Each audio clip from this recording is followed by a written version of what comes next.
El corazón de la torre. Es cierto, siempre he sido nervioso, muy nervioso, terriblemente nervioso. ¿Pero por qué afirman ustedes que estoy loco?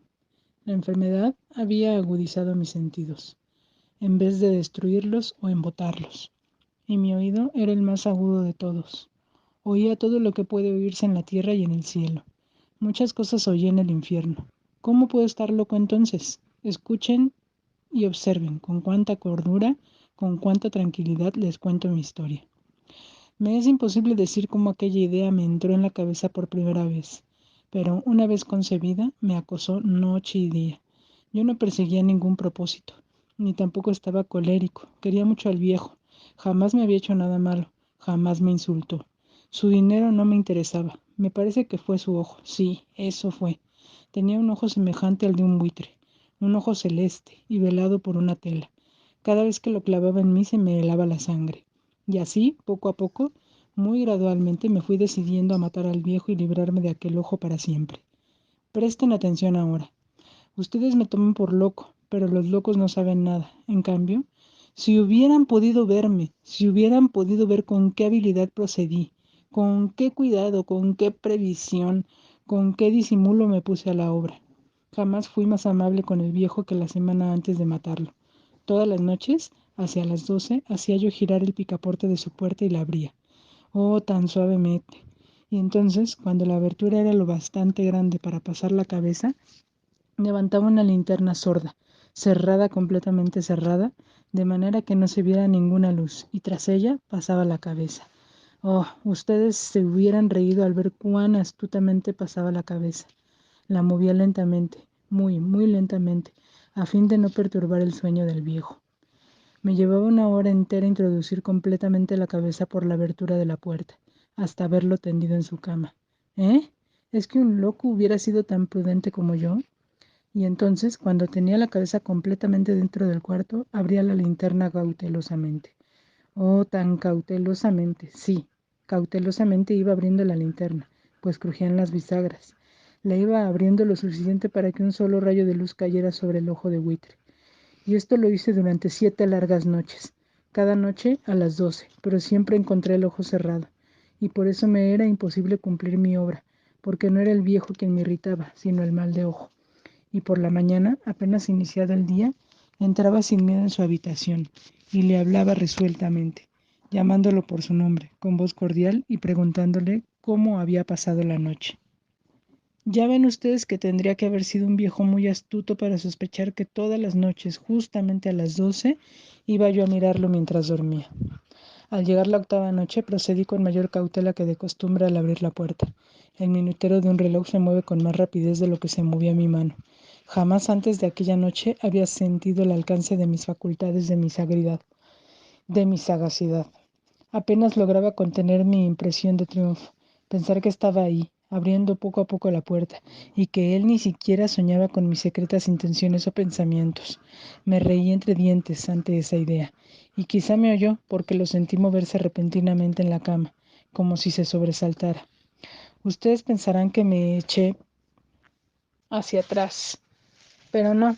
Su cuarto estaba tan negro como la pez, ya que el viejo cerraba completamente las persianas por miedo a los ladrones. Yo sabía que le era imposible distinguir la abertura de la puerta, y seguí empujando suavemente, suavemente. Había ya pasado la cabeza y me disponía a abrir la linterna cuando mi pulgar resbaló en el cierre metálico, y el viejo se enderezó en el lecho gritando: «¿Quién está ahí?». Permanecí inmóvil sin decir palabra. Durante una hora entera no moví un solo músculo, y en todo ese tiempo no oí que volviera a tenderse en la cama. Seguí sentado, escuchando, tal como yo lo había hecho noche tras noche, mientras escuchaba en la pared los taladros cuyo sonido anuncia la muerte. Oí de pronto un leve quejido, y supe que era el quejido que nace del terror. No expresaba dolor o pena, oh no, era el ahogado sonido que brota del fondo del alma cuando el espanto lo sobrecoge. Bien conocía yo ese sonido. Muchas noches, justamente a las 12, cuando el mundo entero dormía, surgió de mi pecho, ahondado con su espantoso eco, los terrores que me enloquecían. Repito que lo conocía bien. Comprendí lo que estaba sintiendo el viejo y le tuve lástima, aunque me reía en el fondo de mi corazón. Comprendí que había estado despierto desde el primer leve ruido, cuando se movió en la cama. Había tratado de decirse que aquel ruido no era nada, pero sin conseguirlo. Pensaba, no es más que el viento en la chimenea, o un grillo que chirrió una sola vez. Sí, había tratado de darse ánimo con esas suposiciones, pero todo era en vano. Todo era en vano, porque la muerte se había aproximado a él, deslizándose furtiva y envolvía a su víctima, y la fúnebre influencia de aquella sombra imperceptible era la que lo movía a sentir, aunque no podía verla ni oírla, a sentir la presencia de mi cabeza dentro de la habitación. Después de haber esperado largo tiempo, con toda paciencia, sin oír que volviera a acostarse, resolví abrir una pequeñísima ranura en la linterna. Así lo hice. No pueden imaginar ustedes con qué inmenso cuidado, hasta que un fino rayo de luz, semejante al hilo de la araña, brotó de la ranura y cayó de lleno sobre el ojo de buitre. Estaba abierto de par en par, y yo empecé a enfurecerme mientras le miraba. Le vi con toda claridad, de un azul apagado y con aquella horrible tela que me lava hasta el tuétano. Pero no podía ver nada de la cara o del cuerpo del viejo, pues, como movido por un instinto, había orientado el haz de luz exactamente hacia el punto maldito. ¿No les he dicho ya que lo que toma erradamente por locura es solo una excesiva agudeza de los sentidos? En aquel momento llegó a mis oídos un resonar apagado y presuroso, como el que podía hacer un reloj envuelto en algodón. Aquel sonido también me era familiar. Era el latir del corazón del viejo. Aumentó aún más mi furia, tal como el redoblar de un tambor estimula el coraje de un soldado. Pero incluso entonces me contuve y seguí callado. Apenas si respiraba, sostenía la linterna de modo que no se moviera, tratando de mantener con toda la firmeza posible el haz de luz sobre el ojo. Entretanto, el infernal latir del corazón iba en aumento. Se hacía cada vez más rápido, cada vez más fuerte, momento a momento. El espanto del viejo tenía que ser terrible, cada vez más fuerte, más fuerte. ¿Me siguen ustedes con atención? Les he dicho que soy nervioso. Sí, lo soy. Y ahora, a medianoche, en el terrible silencio de aquella antigua casa, un resonar tan extraño como aquel me llenó de un horror incontrolable. Sin embargo, me contuve todavía algunos minutos y permanecí inmóvil. Pero el latido crecía cada vez más fuerte, más fuerte. Me pareció que aquel corazón iba a estallar, y una nueva ansiedad se apoderó de mí. ¿Algún vecino podía escuchar aquel sonido?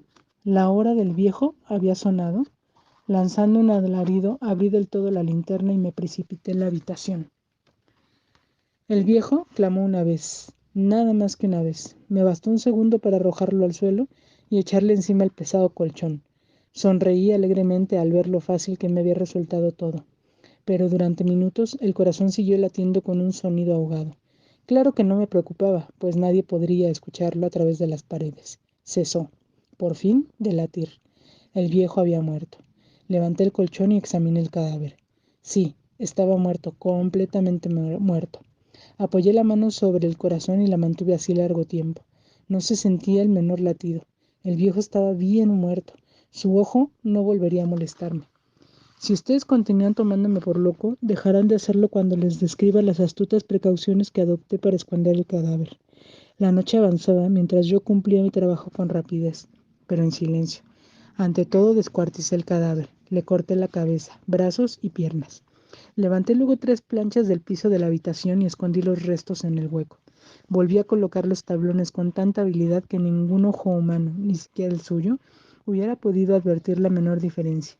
No sabía nada que lavar, ninguna mancha, ningún rastro de sangre. Ya era demasiado precavido para eso. Una cuba había recogido todo. ¡Ja, ja! Cuando hube terminado mi tarea eran las 4 de la madrugada, pero seguía tan oscuro como a medianoche. En momentos en que se oían las campanadas de la hora, golpearon la puerta de la calle. Acudí a abrir con toda tranquilidad, pues, ¿qué podía temer ahora? Hallé a 3 caballeros que se presentaron muy civilizadamente como oficiales de policía. Durante la noche, un vecino había escuchado un alarido por lo cual se sospechaba la posibilidad de algún atentado. Al recibir este informe en el puesto de policía, habían comisionado los 3 agentes para que registraran el lugar. Sonreí, pues, ¿qué temía que temer? Di la bienvenida a los oficiales y les expliqué que yo había lanzado aquel grito durante una pesadilla. Les hice saber que el viejo se había ausentado de la campaña. Llevé a los visitantes a recorrer la casa y les invité a que revisaran bien. Finalmente, acabé conduciéndolos a la habitación del muerto. Les mostré sus caudales intactos y cómo cada cosa se hallaba en su lugar.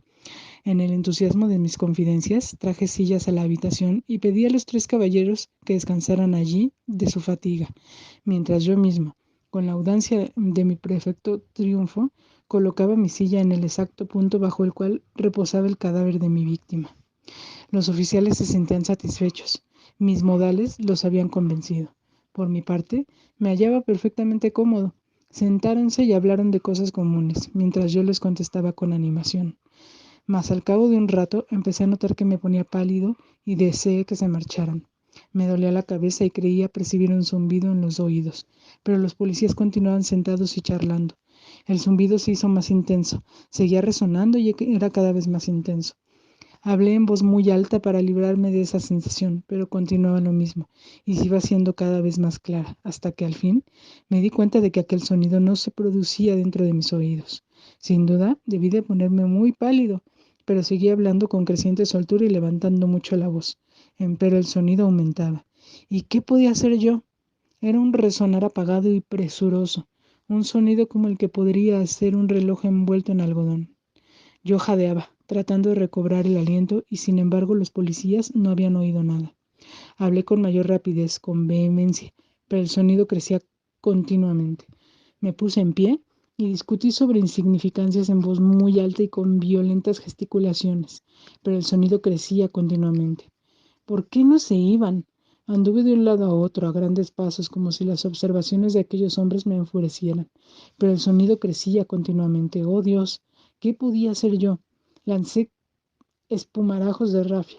Maldije, juré, balanceando la silla sobre la cual me había sentado, raspé con ella las tablas del piso, pero el sonido sobrepujaba todos los otros y crecía sin cesar. Más alto, más alto, más alto. Y entre tanto, los hombres seguían charlando plácidamente y sonriendo. ¿Era posible que no oyeran? Santo Dios, no, no, no. Claro que oían y que sospechaban, sabían y se estaban burlando de mi horror. Sí, así lo pensé y así lo pienso hoy, pero cualquier cosa era preferible a aquella agonía. Cualquier cosa sería más tolerable que aquel escarnio. No podía soportar más tiempo sus sonrisas hipócritas. Sentí que tenía que gritar o morir y entonces, otra vez, escuchen, más fuerte, más fuerte, más fuerte, más fuerte. Basta ya de fingir, malvados. Oye, confieso que lo maté. Levanten esos tablones. Ahí, ahí, donde está latiendo su horrible corazón.